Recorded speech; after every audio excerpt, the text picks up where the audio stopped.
Good morning everyone. हम लोग आज 12 जुलाई का द हिंदू देखेंगे।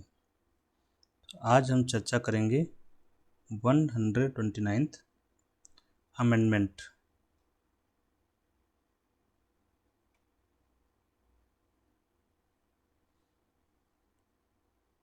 संविधान संशोधन विधेयक अमेंडमेंट।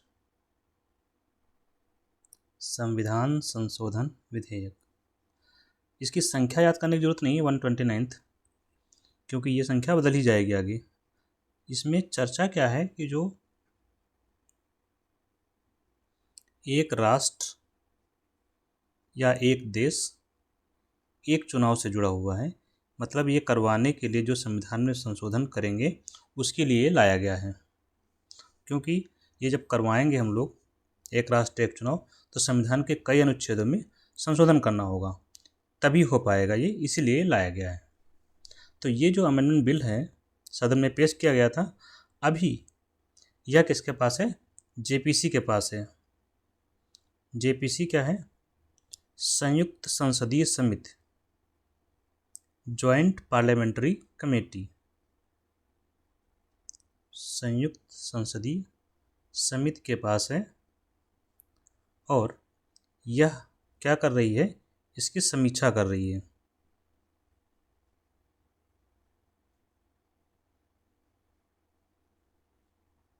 इसके अध्यक्ष कौन है? इस समिति कोई भी कमेटी होती है तो उसका अध्यक्ष होता है।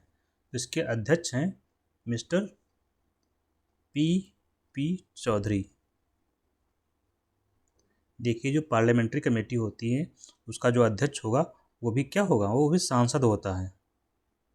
बाहर के लोग नहीं होते हैं उसमें, वो सांसद होता है।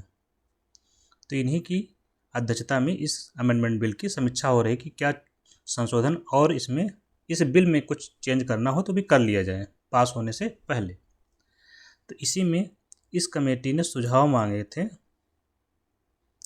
तो सुझाव के लिए देखिए कौन आया था यहाँ पर। हमारे जो XCGI थे उन्होंने अपने सुझाव दिए हैं। 3 हैं। रंजन गोगोई जी पहले दे चुके थे, जो इस समय राज्यसभा सांसद हैं, अगर मैं सही हूँ तो। सांसद तो हैं ही, एटलीस्ट राज्यसभा में ही हैं। दूसरे अभी जो रिटायर हुए हैं DY चंद्रचूड़ जी, ये भी आए थे, इन्होंने अपने सुझाव दिए। और JS खेहर, ये भी XCGI हैं। आपको उनके नाम नहीं याद रखने हैं, सिर्फ ये याद रखना है कि जो देश के महत्वपूर्ण लोग होते हैं, इंटेलेक्चुअल्स, बुद्धिजीवी, उनसे सुझाव लिए जाते हैं। तो यहाँ पर इन लोगों ने अपने सुझाव इसमें दिए जो अध्यक्ष महोदय हैं, ताकि इसमें इनकॉर्पोरेट हो सके। एक इन्होंने प्रोविज़न था इसमें, ये आपको सिर्फ एक व्यवहारिक होकर याद रखना, क्योंकि UPSC में पूछ लिया जाता है व्यवहारिक रूप से कि इनसे सुझाव लिए जाते हैं क्या। तो ये सब एक प्रकार से आम आदमी वाली स्थिति में है या सिविल सोसाइटी वाली पोजीशन में होते हैं। हम लोग भी सुझाव दे सकते हैं जब सरकार मांगती है, तो बशर्ते उस स्तर पे होने चाहिए। एक प्रावधान था, मान लीजिए कि अगर कोई विधानसभा है और वो भंग हो जाती है,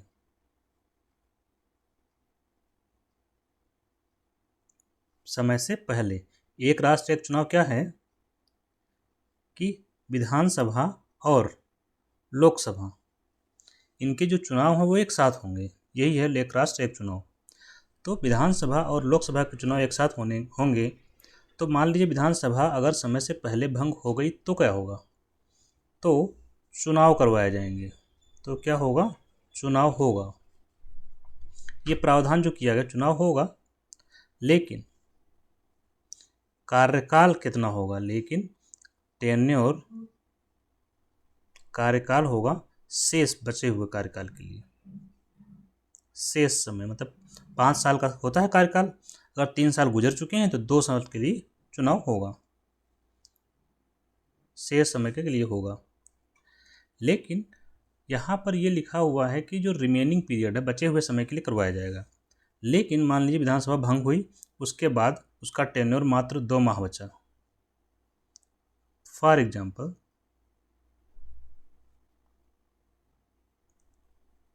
तो क्या इसके लिए भी चुनाव करवाना पड़ेगा? तो इसमें जो रिमेनिंग पीरियड टर्म यूज किया गया है उसी को लेकर ऑब्जेक्ट किया है कि ये जो समय है, शेष समय जो उसमें बिल में है, इसको थोड़ा डिफाइन कर दिया जाए, निश्चित किया जाए कि शेष समय से मतलब क्या, 1 साल हो तब करवाएंगे या 6 माह तक करवा लेंगे चुनाव, 6 माह से कम बचेगा तो चुनाव नहीं करवाए जाएंगे, वो लोकसभा के साथ होंगे। तो ओवरऑल एक राष्ट्र एक चुनाव क्या है,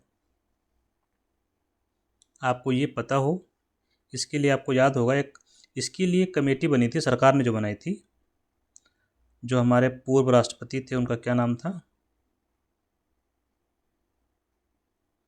की अध्यक्षता में समिति बनी थी, श्री रामनाथ कोविंद, इनकी अध्यक्षता में बनाई गई थी समिति। इन्होंने रिपोर्ट दी, उसी रिपोर्ट के बेसिस पर एक बिल बनाया गया जिसको सदन में पेश किया गया, फिर सदन ने जेपीसी को रेफर कर दिया गया, जिसकी हम चर्चा ये कर रहे हैं। तो एक राष्ट्र एक चुनाव क्या है, संसद एंड विधानमंडल के चुनाव एक साथ करवाना।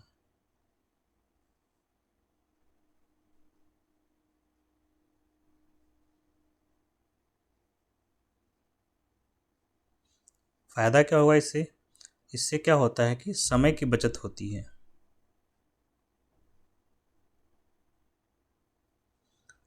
जो आयोग चुनाव करवाएगा उसके समय की बचत होती है, प्लस जो है हमारा जो फंड खर्च होता है सरकार का चुनाव करवाने में, तो धन की भी बचत होती है। तीसरा फायदा क्या होता है, जैसे कि जब चुनाव करवाए ही जा रहे हैं तो जो एडमिनिस्ट्रेटिव लैग आता है, समझ रहे हैं, सरकार को जो समय बर्बाद होता है चुनाव में, प्रशासनिक जिसको दक्षता बोल सकते हैं हम लोग, प्रशासनिक दक्षता आएगी। कैसे कि जैसे हर साल चुनाव हो रहे हैं, कभी लोकसभा का चुनाव चल रहा है, कभी विधानसभा का चल रहा है, तो पूरा देश बिजी रहता है उसी चुनाव प्रचार में। तो अब कम से कम वो समय बचेगा और प्रशासनिक दक्षता आएगी, तो प्रशासन क्या कर पाएगा, काम कर पाएगा।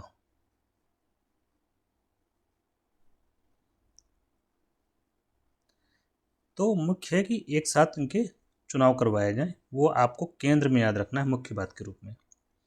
नेक्स्ट न्यूज़ क्या है,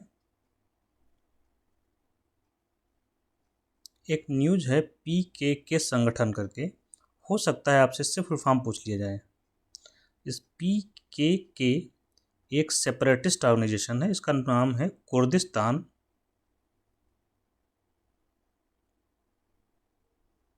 वर्कर्स पार्टी।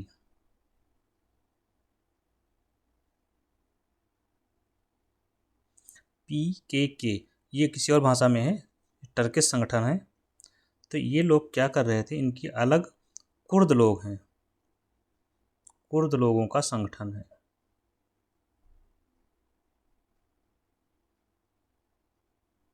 ये अलग अपने जैसे पाकिस्तान है वैसे कुर्दिस्तान की मांग कर रहे थे। तो इनके जो मुखिया हैं, लीडर्स थे,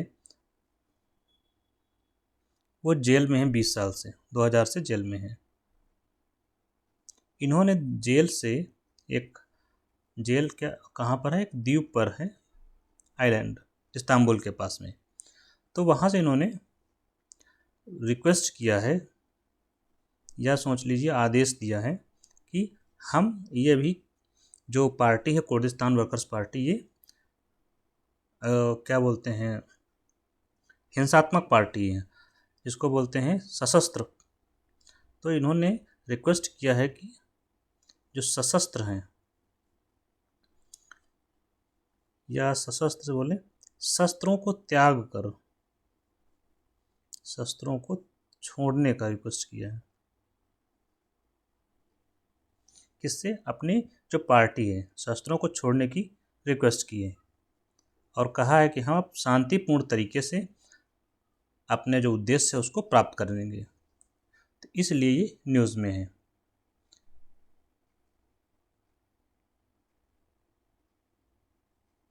थर्ड है, एक रोहिंग्या का इशू है।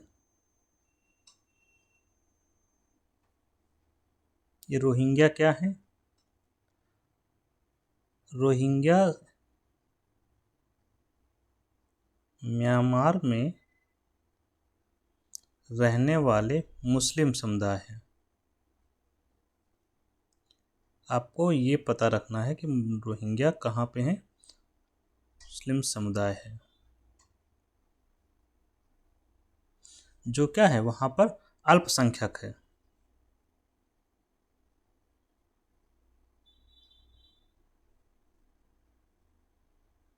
और म्यांमार में क्या हो रहा है इनके साथ? इनके साथ हो रहा है अत्याचार। कौन कर रहा है? या ये संघर्ष कर रहे हैं म्यांमार की मिलिट्री से। म्यांमार शासन, इसकी वजह से ये लोग क्या कर रहे हैं, इनके ऊपर जो अत्याचार हो रहा है ये कर रहे हैं माइग्रेट, प्रवास कर रहे हैं, वहाँ से पलायन कर रहे हैं। ये घटना है रखाइन, वहाँ पर रखाइन प्रोविंस है, वहाँ पर निवास करते हैं ये लोग। तो ये वहाँ से प्रवास कर रहे हैं, पलायन कर रहे हैं, और आ कहाँ रहे हैं? दो जगहों पर। यहाँ संयुक्त राष्ट्र संघ की रिपोर्ट आई है, उसमें कहा गया है कि बांग्लादेश में इनकी संख्या बढ़ रही है, लेकिन ये पूर्वोत्तर भारत में भी आ रहे हैं क्योंकि सीमा लगती है। उत्तर पूर्वी भारत में भी आ रहे हैं प्रवास करके। तो संयुक्त राष्ट्र संघ ने जो रिपोर्ट दी है रिफ्यूजी को लेकर के, ये इलीगल आ रहे हैं, उसमें एक बड़ी संख्या में बांग्लादेश में आए हैं। हमें संख्या याद रखने की आवश्यकता नहीं है, हमें सिर्फ ये पता होना चाहिए कहाँ पर आ रहे हैं। तो ये जो रिफ्यूजी आ रहे हैं, शरणार्थी,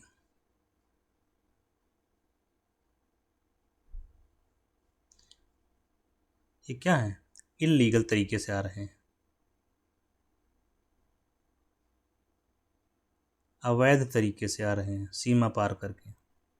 और जब कोई समुदाय अवैध तरीके से आता है, जैसे पूर्वोत्तर भारत में, तो ये क्या होता है, हो सकता है ये हमारे यहाँ आके उत्तर पूर्वी भारत में ये मिलिटेंट से जुड़ जाएं,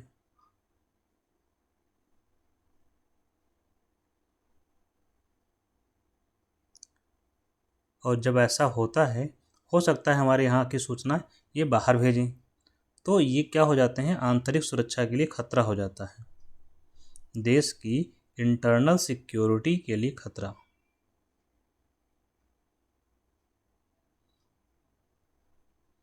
जैसे यहाँ पर तो हमने म्यांमार का एग्जाम्पल लिया।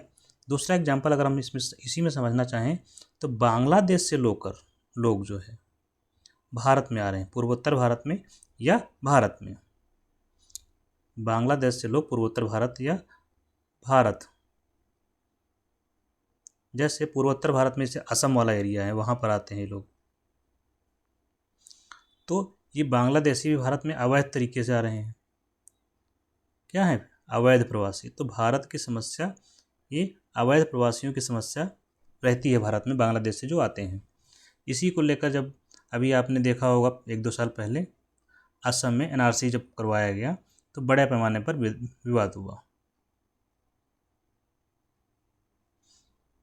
तो ये सब चीज़ें जो एक प्रवासी के नज़रिए से हमें समझनी थी, अवैध प्रवासी विशेष रूप से, वो हमने देखा। अगर यहाँ पर हम मैप देखना चाहें, हो सकता है आपको ज़्यादा बेहतर समझ में आए। Let's introduce a map. ये है हमारा प्यारा भारत।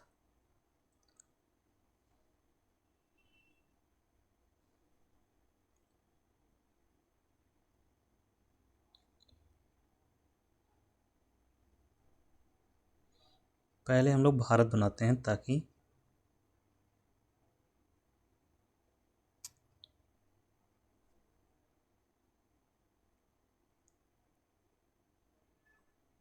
ये हो गया हमारा भारत, और ये हो गया बांग्लादेश,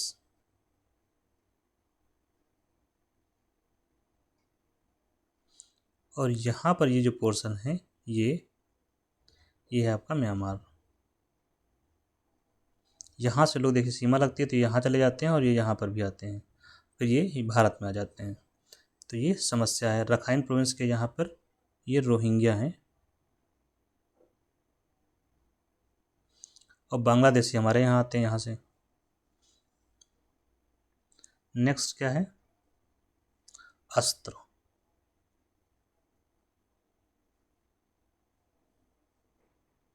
ये अस्त्र क्या है? अस्त्र यह क्या है?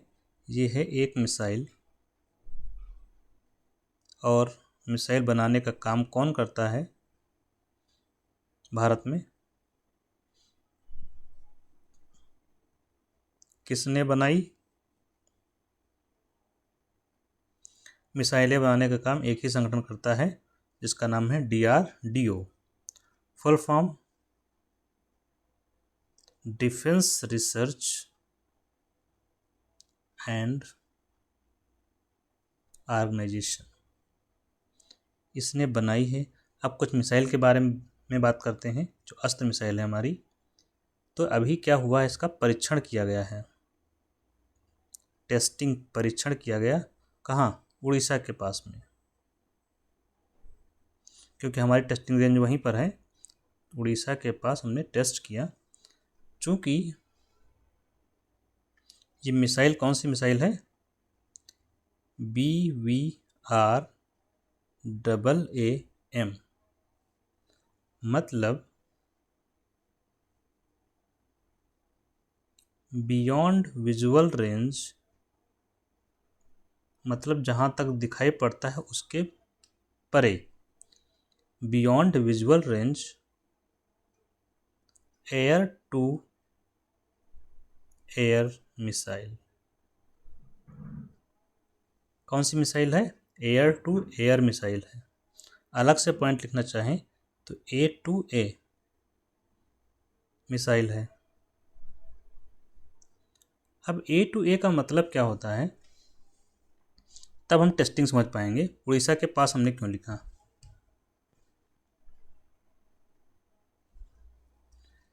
ये हुआ क्या कि जैसे ये है हमारी पृथ्वी, यहाँ पर हमारा कोई फाइटर जेट है। अब इसका फिगर आप लोग अपने हिसाब से बना लेंगे, जैसा भी बने, ठीक है। तो इसी पर मिसाइल होती है। ये मिसाइल है, मान लीजिए हमारी, इसी पर अटैच होती है। और ये कोई दुश्मन का जहाज इधर से आ रहा है, मान लीजिए, ठीक है। तो ये मिसाइल यहाँ एयर में ही, एयर से लॉन्च की जाएगी और एयर में ही टारगेट कर देगी और ये नष्ट हो जाएगा। That's why it is called air to air missile. मतलब हवा में छोड़ेंगे, हवा में ही टारगेट को हिट करेंगे, ज़मीन के टारगेट को हिट नहीं करना है, नहीं करेगी। तो यह एयर टू एयर मिसाइल है। दूसरा, इसकी जो गति है वो कितनी है? गति लगभग 4 मैक। और ये 4 मैक की जो गति है इसको बोलते हैं सुपरसोनिक गति। मतलब ये एक शब्द में कहें तो ये जो स्पीड है इसकी मिसाइल की, अस्त्र मिसाइल की, वो सुपरसोनिक स्पीड है। अच्छा, ये जो फाइटर एयरक्राफ्ट है, ये जो टेस्टिंग हुई है उड़ीसा में, ये सुखोई 30 से टेस्टिंग करवाई गई है। सुखोई 30। ये क्या है? ये जहाज है, फाइटर एयरक्राफ्ट है। फाइटर का मतलब आप लोग समझ रहे होंगे, लड़ाकू, जो लड़ने वाला है। फाइटर एयरक्राफ्ट, एयरक्राफ्ट जहाज होता है, तो जो लड़ाकू जहाज है वो है सुखोई 30। और हमने कहाँ से ख़रीदा है इसको? ये हमारा रसिया से ख़रीदा हुआ है, रूस से। तो अभी आप लोग एयरक्राफ्ट समझ गए होंगे, जो लड़ता है जहाज, फाइटर एयरक्राफ्ट। फाइटर एयरक्राफ्ट में क्या होता है? कुछ मिसाइलें होती हैं, बंदूक होती हैं और हथियार भी लगे होते हैं, जो भी अन्य हथियार होते हैं, ठीक है। क्योंकि एयरक्राफ्ट के अलग अलग प्रकार होते हैं। जैसे ट्रांसपोर्टिंग एयरक्राफ्ट, तो वो सिर्फ ट्रांसपोर्ट का काम करता है, सामान ले जाएगा, सिपाहियों को ले जाकर छोड़ देगा, ये सारे काम करता है। तो इसकी स्पीड है सुपरसोनिक स्पीड, किसकी? मिसाइल की। तो अगर स्पीड के बेसिस पर मिसाइल का जो क्लासिफिकेशन होता है वो कैसे आप निर्धारित करेंगे? जैसे आपकी ब्रह्मोस मिसाइल है, उसकी स्पीड भी सुपरसोनिक है, उसको बोलते हैं। तो सोनिक क्या होता है वो हम देखेंगे, इसके बाद हम सुपरसोनिक देखेंगे। सोनिक स्पीड क्या होती है? ये होती है जो ध्वनि की गति होती है उसी को बोलते हैं सोनिक स्पीड। और ध्वनि की गति जितनी भी होती है सामान्यतः माना जाता है 332 मीटर पर सेकंड माध्यम में। तो जितनी भी होती है इसको मानते हैं, ध्वनि की गति को 1 मैक माना जाता है। कितना? 1 मैक। अब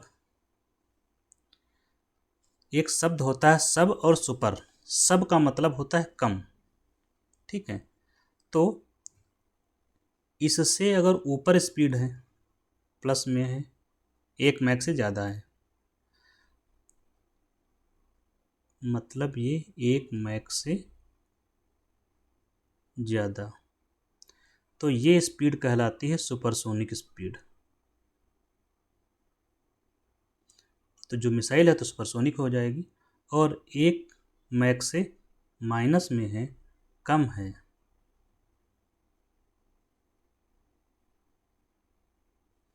तो उसको बोलते हैं सबसोनिक स्पीड।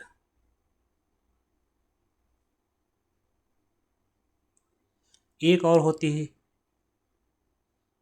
जब 5 मैक से ज़्यादा हो जाए, 5 मैक से ज़्यादा, तब इसकी स्पीड को बोला जाता है हाइपरसोनिक स्पीड। तो भारत के पास अभी हाइपरसोनिक तो नहीं है। ये स्पीड के आधार पर वर्गीकरण हो गया मिसाइल्स का। नेक्स्ट चलते हैं हम लोग। एक योजना है पीएम ई ड्राइव योजना।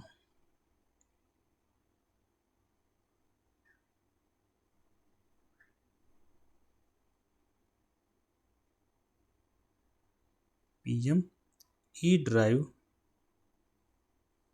स्कीम। पहले तो इसका फुल फॉर्म देखते हैं। पीएम का मतलब तो सबको पता है, प्रधानमंत्री, that is prime minister. Prime का मतलब आप लोग जानते हैं? प्राइम का मतलब होता है प्रधान या मुख्य।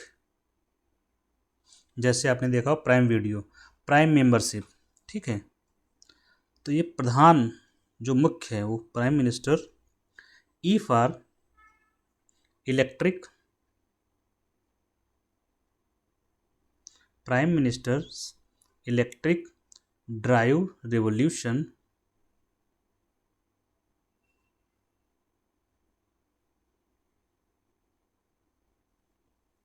इन इनोवेशन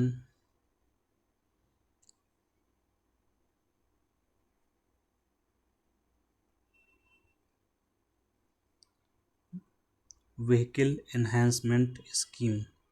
बहुत लंबा नाम है, हो सकता है कभी कभी पूछ लिया जाए तो याद रखेंगे, otherwise PM E drive scheme तो याद ही रहेगी। इसको शुरू कब किया गया था? 2024 में लॉन्च हुई और 2 साल के लिए लॉन्च हुई। 2 साल के लिए,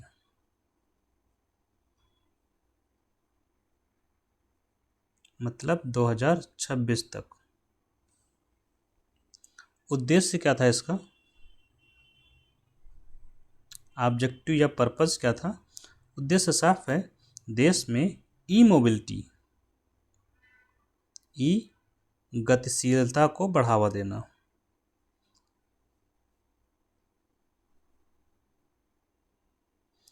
ई मोबिलिटी इंग्लिश में बोलते हैं।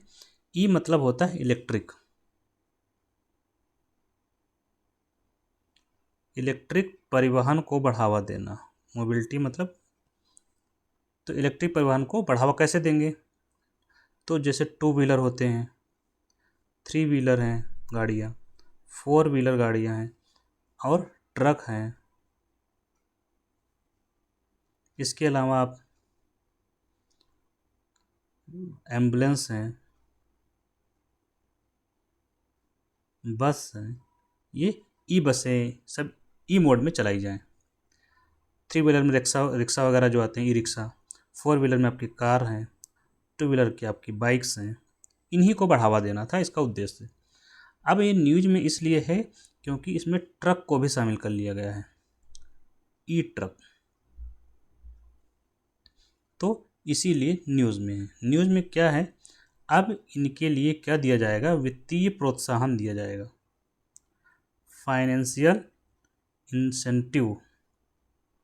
इंसेंटिव आप लोग समझ रहे होंगे। अब वित्तीय प्रोत्साहन कैसे देंगे, वही सब्सिडी बोलते हैं जिसको। क्या देंगे, सब्सिडी दी जाएगी। किसको देंगे, जो मैन्युफैक्चरर होता है सीधे उसी को देंगे,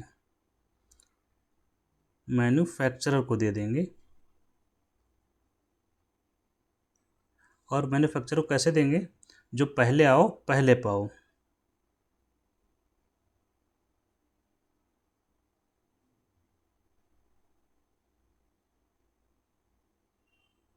इसके लिए इनको क्या करना पड़ेगा, पोर्टल पर रजिस्ट्रेशन करना पड़ेगा, जो वेब पोर्टल है। पोर्टल का नाम भी पीएम ई ड्राइव है।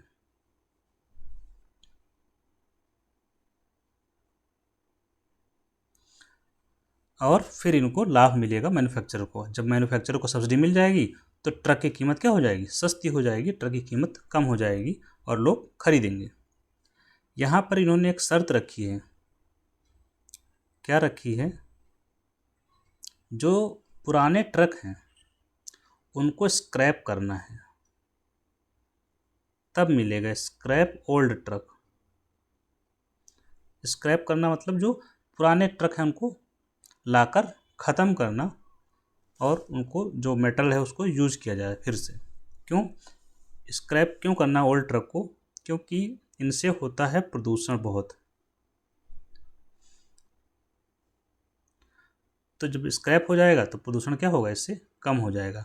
ई मोबिलिटी जो है, हम लोग ई गतिशीलता जो पढ़ रहे हैं, उसका उद्देश्य क्या है, उद्देश्य ये है कि इनको प्रमोट किया जाए। प्रमोट करने के पीछे रीज़न क्या है, क्योंकि जो शहर हैं, जैसे एक तो ये हो गया, शहरों में क्या है, प्रदूषण बढ़ रहा है।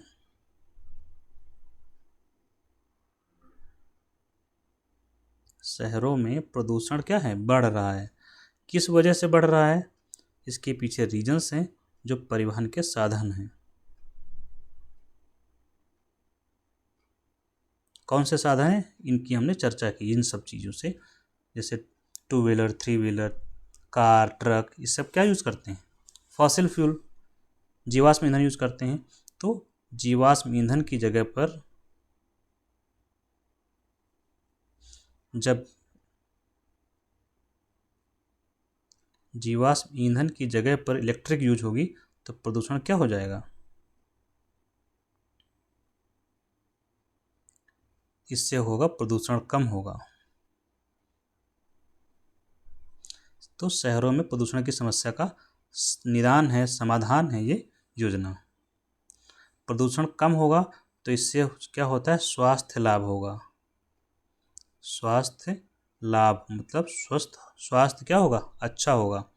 दिल्ली का देख लीजिए कितना बुरा हाल रहता है प्रदूषण के मामले में। तो जो मेजर सिटीज़ हैं, मेट्रो सिटी, वहाँ पर ये समस्या रहती है विशेष रूप से। तो ये शहरों में बढ़ते हुए प्रदूषण का इलाज है। तो इनकी शर्त है कि ओल्ड ट्रक को स्क्रैप करेंगे। दूसरा क्या है, ये जो बैटरी देंगे, जो बैटरी मैन्युफैक्चरर हैं उनको गारंटी देनी पड़ेगी, वारंटी 5 साल की वारंटी। आपको पीरियड नहीं याद रखना है, बस मेन है ओल्ड ट्रक को स्क्रैप करेंगे उन्हीं को मिलेगा लाभ, या उनकी बैटरी की वारंटी होनी चाहिए। इस तरह से कुछ शर्तें लगाई हैं। उद्देश्य बढ़ता हुआ प्रदूषण शहरों में, ठीक है। अब शहरों में प्रदूषण जब बढ़ता है तो उससे क्या होता है, वायु का तापमान बढ़ता है, शहरों का तापमान बढ़ेगा। क्यों बढ़ता है तापमान प्रदूषण से, क्योंकि कार्बन डाइऑक्साइड क्या करती है, अवशोषित कर लेती है।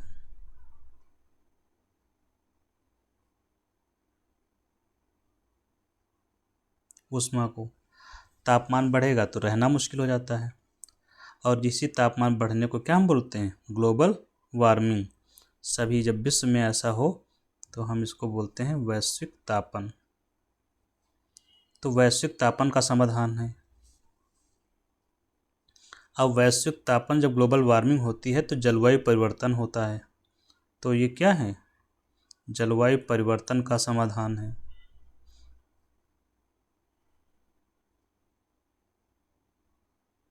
तो ये इससे आप लाभ हैं।